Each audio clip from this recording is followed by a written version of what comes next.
என்ன செய்ய போறோம்னா முட்டை விந்தாலியாமா சட்டியை காய வச்சு எண்ணெய் ஊற்றியாச்சு. நாங்கள் ரிச் எண்ணெய் தான் யூஸ் பண்ணுவோம். நீங்கள் என்ன யூஸ் பண்ணுவீங்கன்னு சொல்லுங்க. எண்ணெய் காஞ்சிருச்சு. கருவேப்பிலை, கொத்தமல்லி, புதினா, பச்சை மிளகா, நெக்ஸ்ட் வெங்காயம் அப்படியே போட்டு வணக்கணும். எண்ணெயிலேயே வணக்கிறாங்க. வெங்காயம் கொஞ்சமாக இருக்குன்னு நினைக்காதீங்க, அந்த கொத்தமல்லியோடு அந்தனால போட்டுருக்கு. இனிமேல் தான் நிறைய வெங்காயம் போடணும். இந்த பாருங்க, வெங்காயம் போட்டாச்சு, வணங்கணும். தக்காளி, இஞ்சி பூண்டு பேஸ்ட்டு இந்த பாருங்க போட்டாச்சு. அப்படியே ஒரு கிளறி வதங்கணும். முட்டை குழம்பு தூள் ஒரு பாக்கெட்டு அப்படியே போட்டுக்கணும். மசாலா கொஞ்சம், இது ஒரு மட்டன் மசாலா. ஏன்னா இது சக்தி மட்டன் மசாலா, அது வேற மட்டன் மசாலா.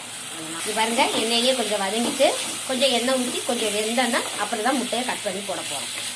தண்ணி ஊற்றியாச்சு. கொஞ்சம் தண்ணி வற்றணும்.